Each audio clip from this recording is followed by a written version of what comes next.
So the topic for today that we're going to be speaking about has to do with deserving, or really what it has to do with is crushing the illusion of not deserving. So from a hierarchy standpoint, at the highest level of consciousness, there's only pure God consciousness. And in God's consciousness, everything that God creates is a worthy creation. That includes you and me, and the dog, and the house, and the car, and the everything. So the notion that we carry around that's the source of our shame comes from a sense of perceived internalized trauma. Now, if you consider the idea of being a spiritual being who's having a human experience, then recognizing that everything in the material realm is illusionary, what you really get to recognize is that there is no trauma. Now, you live the emotional reality that there's a trauma the same way that in neuro-emotional technique we speak about that if you were, for example, an animal lover and you were driving along on I-95 and you thought that you saw a wounded dog at the side of the road. And so you pulled off to the side of the road to tend to the wounded dog. And you got out of the car and you went over to see the wounded dog and you discovered that it was just a rolled up carpet. In your neurochemistry, you had the emotional reality that it was a wounded dog, and your brain secreted all of the neurochemicals that it would secrete that would be appropriate and proportional to your compassion for a wounded animal, even though the trigger was a rolled up carpet. Well, now consider taking it to the next level up, that there isn't even a carpet. That, as the Kabbalists say in their description of reality, that life is a multiplex movie theater. That what's going on at any given time there are multiple movies playing in multiple theaters, and you get to pick the theater that's got the movie playing that you want to attend. So you get to be the one who chooses the comedy, the drama, the tragedy, the action story. You get to choose. Now, in your getting to choose, if you knew that you were choosing at a conscious level from the beginning of your life, then your life would be empty and meaningless. Because what's the point? So instead, we craft an illusion based on forgetting that we're God's perfect child, based on forgetting that it's all an illusion, based on buying into that the illusion is real. Well, once you buy into that the illusion is real, once you buy in to that the illusion is real, then you react to everything as if it is a thing, as if it has reality. And at that point, you start to judge yourself and everything and everyone else. Right. So in biblical terms, when they speak of the original sin, in the original sin, which was literally God said, don't eat the apple. The apple is where wisdom is contained. It's where knowledge is contained. When you broke the commandment and you ate the apple, in the Bible it speaks to that Adam and Eve became aware that they were naked. And as a result of them becoming aware that they were naked, they get put out of the Garden of Eden. That's the story. Right. Well, in our reality life, you live the notion that you were God's perfect child until XYZ happened. And XYZ literally becomes whatever it is you made up that happened that made you unworthy, undeserving, and instead to be the subject of living a life less than. When you live the illusion that you are less than, when you live the illusion that you are undeserving, well, then abundance escapes you. Then good fortune eludes you. The reason why it must elude you is in the story that we make up, which is what we all do, what Brene Brown calls your shitty first draft, you carry with you the story of the reason why you're unworthy. You're unworthy because you were born prematurely. You're unworthy because you were born a woman. You're unworthy because you were born a man. You're unworthy because you were born left-handed. And if you think I'm exaggerating, just consider this. The word in Latin for being left-handed is sinistra. Sinistra is the Latin origin of the word sinister. Because back in the day, it was considered that if you were left-handed, you were somehow not to be trusted. You were, in fact, sinister. Guess what? I'm left-handed. Don't believe anything I say. Right.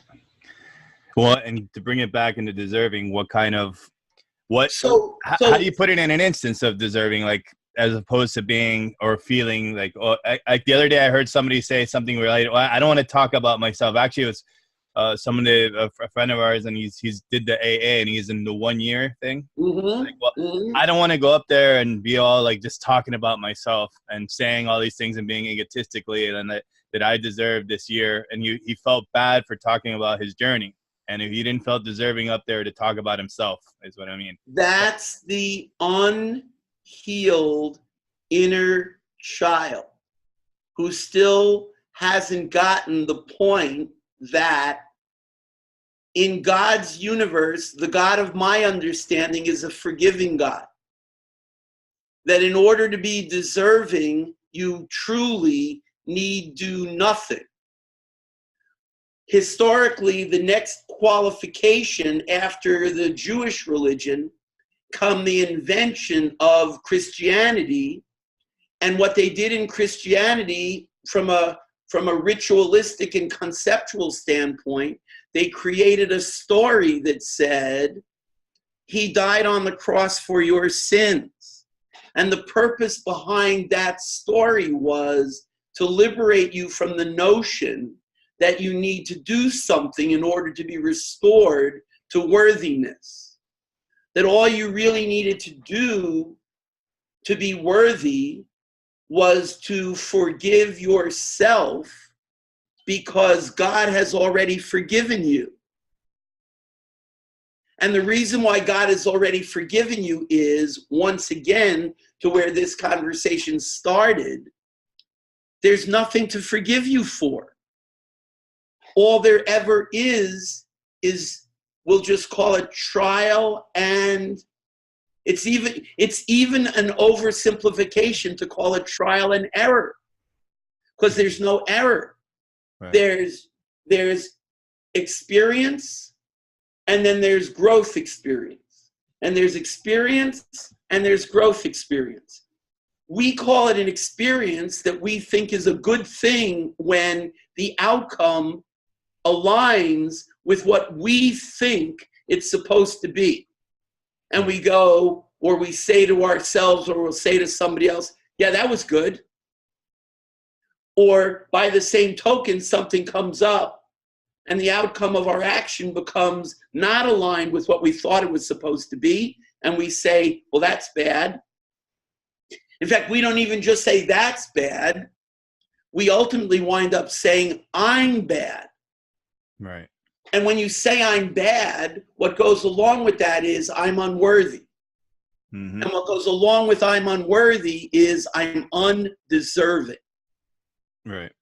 And so the way the switch gets flipped to create abundance, to create the life that you would love to have. It's the reason why, back to your friend in AA, the AA lore, L-O-R-E, says, don't stop before the miracle.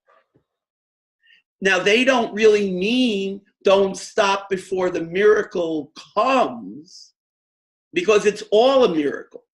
Right. What they really are trying to say is, you have a little pea brain. You wouldn't know a miracle if it fell on you.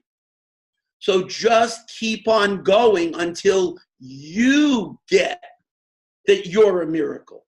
When you get that you're a miracle, when you get that everything you do is a miracle, then you get to stop, at least for a moment, holding yourself in judgment. Right. You get to forgive yourself.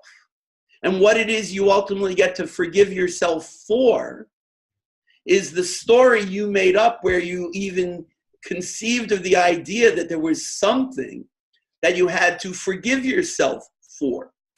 Right. The reason behind the whole basis of what Freud called repetition compulsion was the erroneous notion that was prevalent that when it happened the way that it happened, instead of it being perfect just the way it was, we assigned a value to it that there was something wrong. So we go out to try to do it again and get it right the next time, or the time after that, or the time after that. And the challenge is that it's based on this flawed premise that you got it wrong the first time. Yeah. Well, since you're out to, No, continue. Since you're out to attempt to prove something that wasn't true in the first place, you never were able to succeed at proving it. Because the truth of it is, it was perfect the first time. And instead, what happens is you get stuck in the compulsion of attempting to do it different the next time with the same set of tools and perceptions that you got stuck in by the story you made up. Right. And that becomes the basis of the game. Because the game of life fundamentally is the illusion that what's not, or what you do not have, is somehow better or more valuable than what is or what you do have. Right. That reminds me something of what they were talking about with, like, the Buddhists say, like, as you start doing more knowledge, and that, like, everybody keeps taking knowledge, and in the Buddhist tradition, they're unlearning, right? As in life, they're unlearning the way. And that's kind of like, at a certain point, that's what I've been kind of going through. I did all these things, I wrote the book about it, the YouTube videos, right? Read every single book, still continually reading, doing all this stuff. But you come to a certain point in clarity where you say, all right, I need to start reflecting on this, subtracting on this. Do you remember when we started working together and I put you on book restriction? Yeah, no, definitely. But that's the point. But the point was, I definitely, to bring it back to the deserving factor and how I'm seeing myself, was, number one, the story I told myself, I was like, this isn't true. And number two, I was like, wow, my surrounding, where I've come this far, and all the knowledge that I put in, and this is a beautiful place that I'm at, even though it's not where my ultimate goal is, but I see it in its process. And in that process of the hard work that I did is the deserving factor of, like, you know what, I'm doing it. I'm taking action. I'm doing what I'm staying true to my word, and I'm doing these things daily. And that's where the deserving factors come into myself. The awareness of, like, I know where I'm deserved. I know where I belong. I know where I need to start finding myself in, even though all the circumstances aren't exactly where they are. They're just in a different format. And that format is what I recognize as deserving. Does that make sense? And when you recognize that you deserve, that becomes when that facet of the law of attraction takes hold. Where instead of the law of attraction attracting to you humbling circumstances designed to, quote unquote, teach you a lesson, right? You instead invite, create, attract, and become, we'll call them empowering, ennobling circumstances where I call them the happy coincidences take place. The happy coincidences take place so that you get to be the living, breathing billboard for the very value system that you're out to learn. That people then become naturally drawn to you, not because of what you say, not because of what you do, but because of who you are. And therein, then you get to experience the divine flow of be, do, have, where because of who it is you are, and because of the alignment with who you are and what it is you are doing, you get to have the natural byproduct of the doing that you did because of who you are. Right. And the beauty of that then comes, it wouldn't be fair to call it effortlessly because it's not effortless. Mm-hmm. What would be fair to say about it more is it comes in a state of poise and in a state of grace. Mm-hmm. Because in that state of poise and grace, literally all other options fade from your consciousness. It's so, for example, if your optimal state is to be, in my case, fit, tanned, and rested in the physical form, it wouldn't occur to me if my objective is to be fit, tanned, and rested, if you put a whole chocolate cake in front of me, it wouldn't even occur to me to eat the cake. If you want a little nibble. But a little nibble would be aligned with having balance in all things. Yes. In all things. In fact, to that end, a little nibble versus absolutely not is just the flip side of eating the whole cake. Right. You're just as obsessed with the cake if you're absolutely not going to eat it as if you were compulsive to eat the whole cake. And this is seen very much. I'm working with a young woman now who's had an eating disorder. And the way that she was taught to deal with her eating disorder was to control it, to micromanage it. And because of a lifetime of micromanaging it, she knows no peace any more than she knew peace when she started with the eating disorder. When she started with the eating disorder, she was compulsive about not eating. She learned, I won't say she was taught because I wasn't there to see it, but she learned to cope with it by forcing herself to eat enough. The challenge becomes, still is, what's enough? Yeah. So I've worked with this woman when she's been compulsive about eating vegetables, compulsive about over drinking water. You know, the thing about over drinking water that's ironic, but is still aligned with what we're talking about is if you hyperhydrate, that means drink way, way, way too much water. Yeah.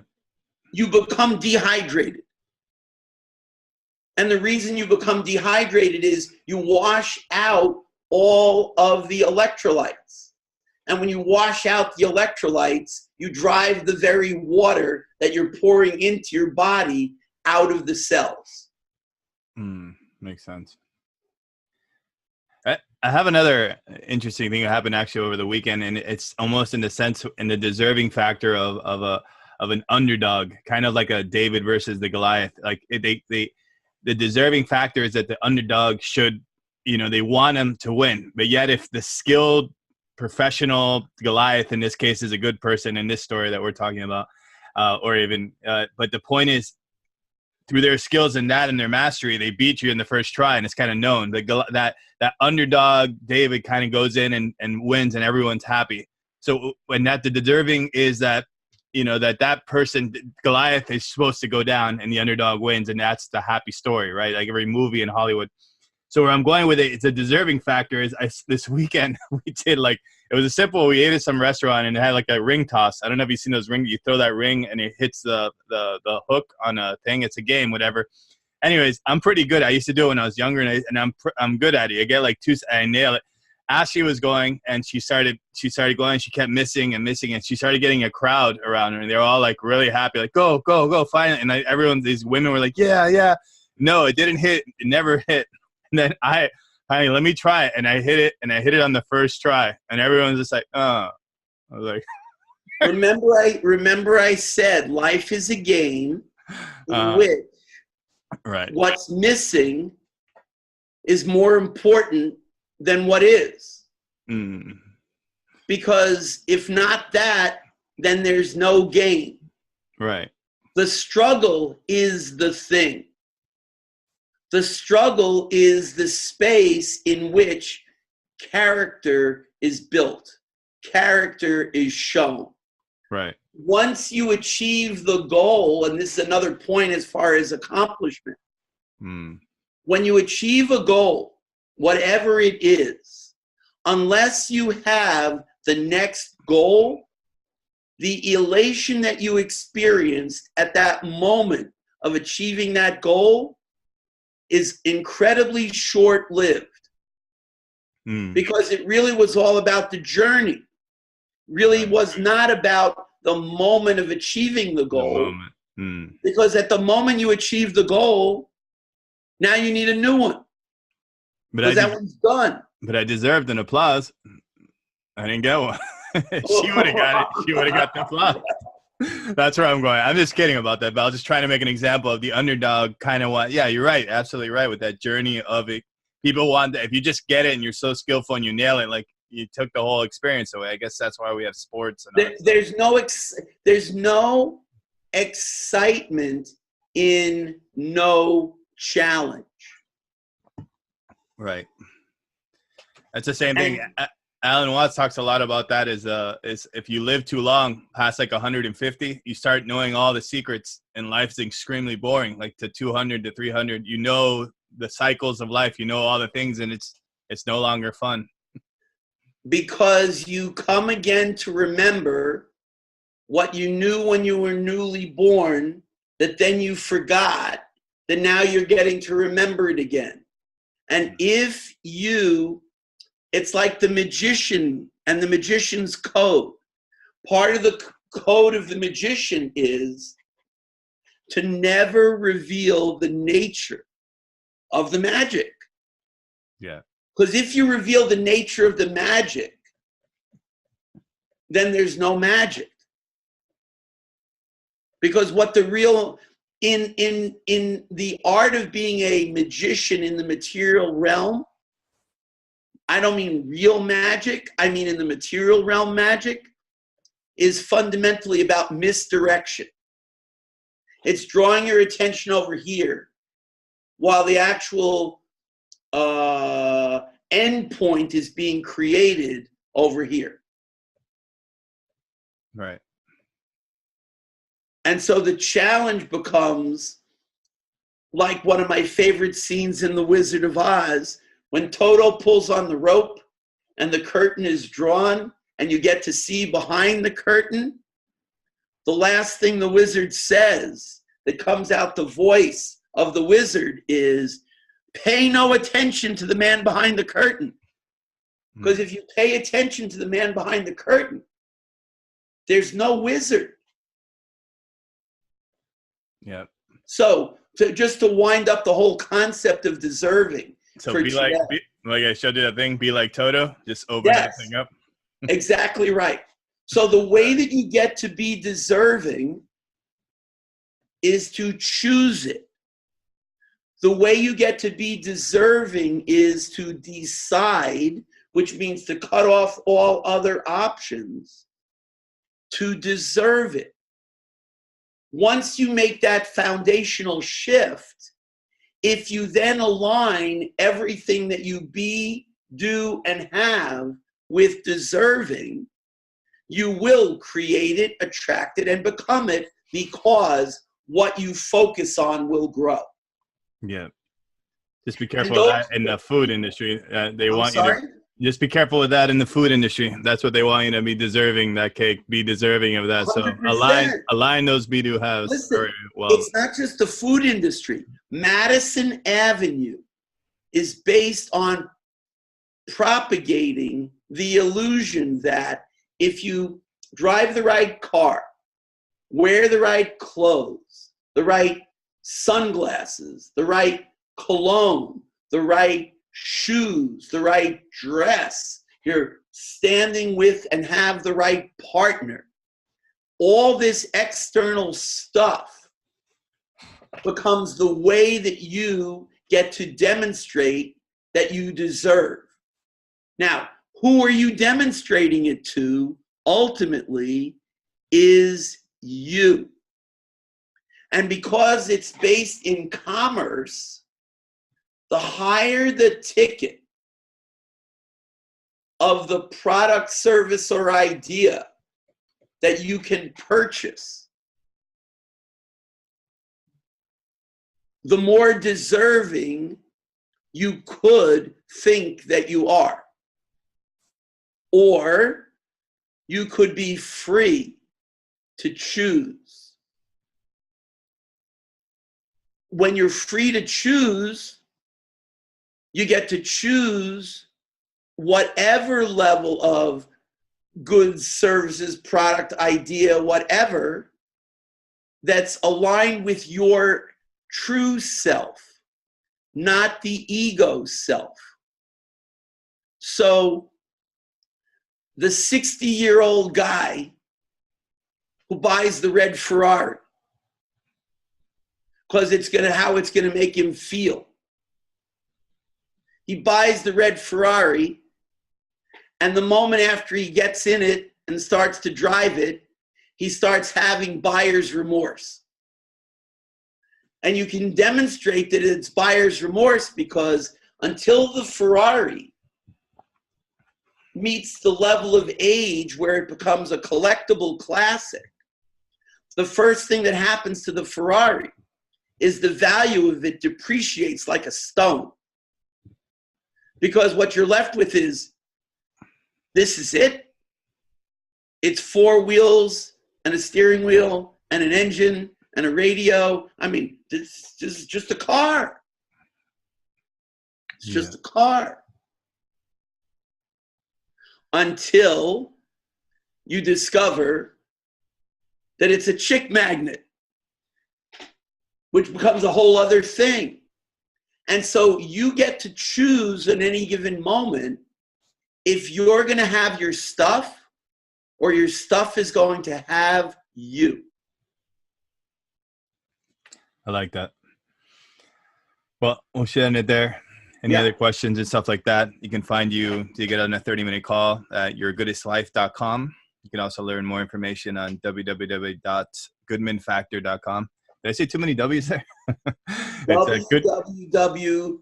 GoodmanFactor.com. GoodmanFactor.com. So thank you. And also you can check out our book at Fridays with Goodman on Amazon.com. And thank you. All right. That was Deserving. Hope you enjoyed it. Share it. Find us on social media as well. Have a good day, Dr. Goodman. Thank you.